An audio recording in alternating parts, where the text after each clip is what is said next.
Nos vídeos que eu falo aqui, todos têm uma sopa de letrinhas, né? É CDB, CDI, LCA, IPCA. E se você já se sentiu perdido com isso, é normal, tá? Então, pensando nisso, hoje eu vou explicar de um jeito bem simples quais são os principais investimentos de renda fixa que existem no Brasil. Além disso, eu vou explicar também como funciona o FGC, a taxa Selic, o IPCA. Se você quer entender tudo isso, então fica de olho no vídeo que eu vou explicar tudo certinho. Bom, galera, esse vídeo então é para explicar basicamente como funciona a renda fixa. Como eu falei num vídeo anterior, renda fixa é o que você já sabe mais ou menos o que você vai receber no futuro, falando de investimento. Então, basicamente, você empresta seu dinheiro e você já sabe mais ou menos quanto você vai receber. Normalmente, a renda fixa ela é mais segura, o que é bom para quem não tem muito familiaridade com risco. Antes de tudo, antes de você querer colocar o teu dinheiro em qualquer lugar, eu preciso te explicar o que é o FGC. O FGC significa Fundo Garantidor de Crédito. É basicamente um seguro que as instituições têm que ter,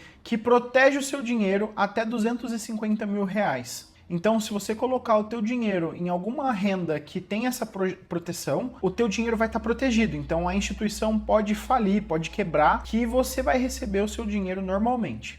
Até 250 mil reais por instituição. Praticamente todos os investimentos de renda fixa que a gente vai falar aqui hoje têm proteção do FGC. Isso é muito importante. Em 1990, teve o confisco da poupança do Collor, né, quando o Collor era presidente. Nesse meio tempo eu fiquei pensando, será que se existisse o FGC nessa época, ainda assim as contas seriam confiscadas? Galera, o Collor ele fez o confisco da poupança em 1990. O FGC foi criado em 1995. Só que o que muita gente não sabe é que o FGC ele protege você contra a instituição financeira e não contra o governo. E como no Brasil as coisas são meio que incertas, até o passado é incerto, o FGC ele não protege o teu dinheiro do governo, ele protege o teu dinheiro da instituição financeira. Então, se a instituição quebrar, teu dinheiro vai estar reservado. Se o governo quiser mexer no teu dinheiro, aí já é outros 500. Então, basicamente, o FGC protege você contra medidas macroeconômicas. E falando nisso, o último vídeo que eu postei,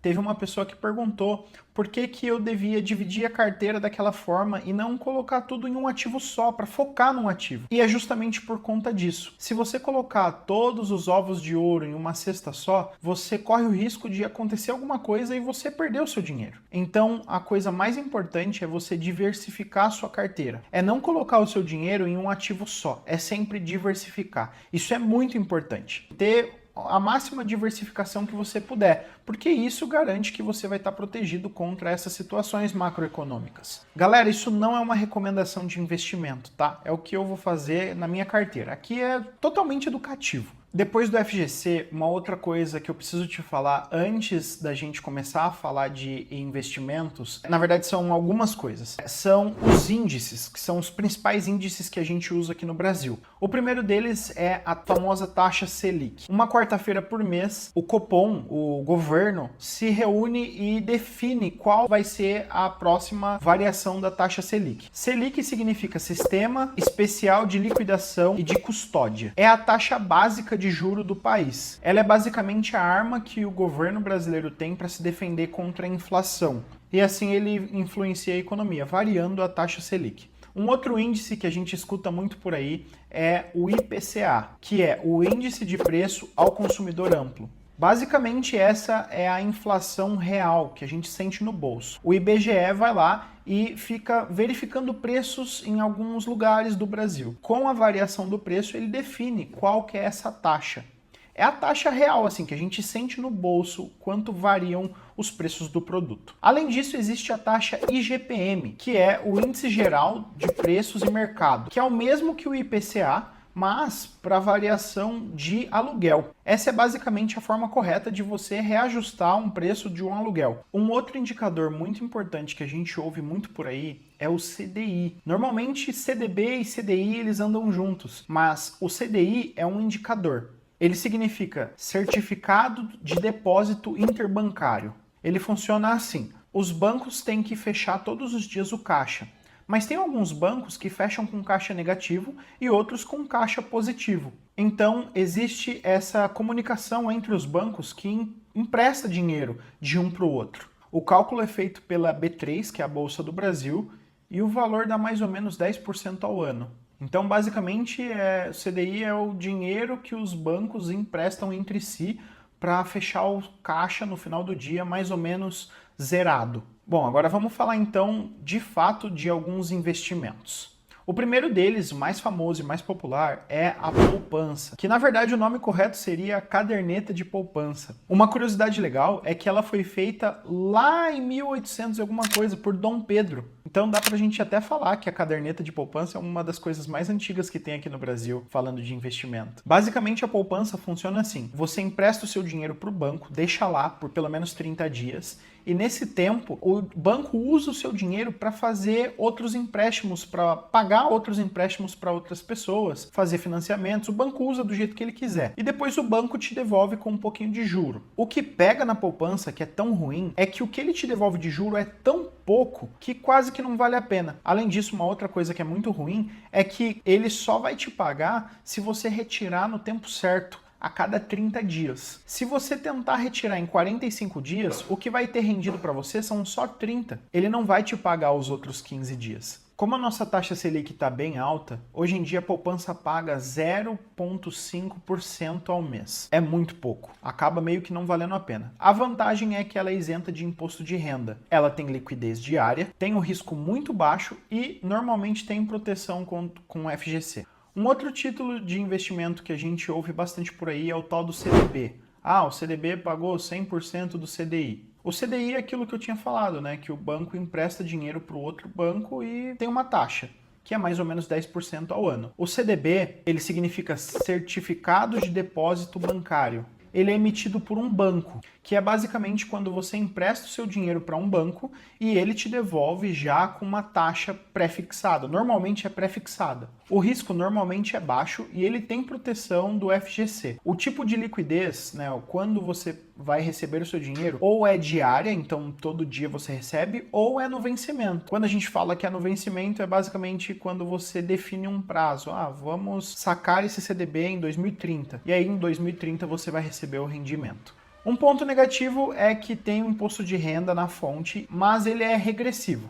Então ele começa em 22,5% e vai decaindo conforme os dias passam até 15%. Basicamente, a diferença do CDB e da poupança é a liquidez. Então o CDB você pode tirar o seu dinheiro na hora combinada ou talvez até antes. Se for um CDB de liquidez diária, por exemplo, você pode tirar todos os dias e ainda você vai ter os rendimentos, que na poupança é só de 30 em 30 dias. Uma outra diferença é que a poupança ela paga normalmente 0,5% ao mês, que dá mais ou menos ali 6% ao ano, enquanto o CDB paga ali perto de 12%, 13% ao ano, o que é muita diferença, né? Existem outros dois investimentos que a gente ouve muito por aí, que é o LCI e o LCA. O LCI significa Letra de Crédito Imobiliário e o LCA, Letra de Crédito do Agronegócio. Ambos são emitidos por banco. O LCI financia o setor imobiliário e o LCA financia o setor do agronegócio. Ambos são isentos de imposto de renda, o que é legal. Ambos também têm proteção do FGC e o risco deles é bem baixo. Ambos rendem também mais ou menos o que rende o CDB. A diferença deles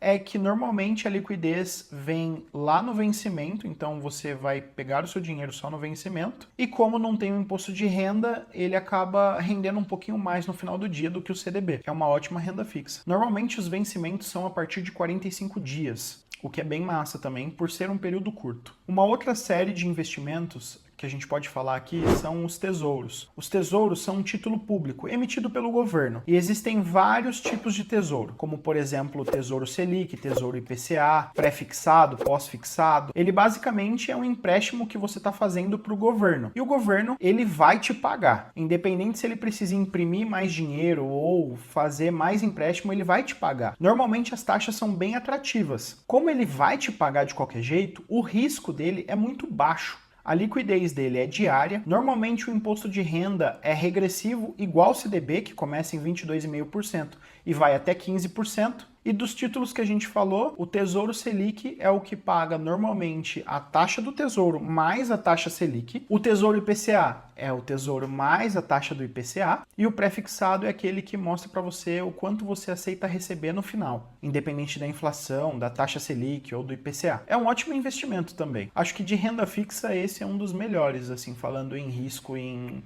possibilidade de ganho. Porque normalmente ele paga lá o Tesouro e mais o IPCA.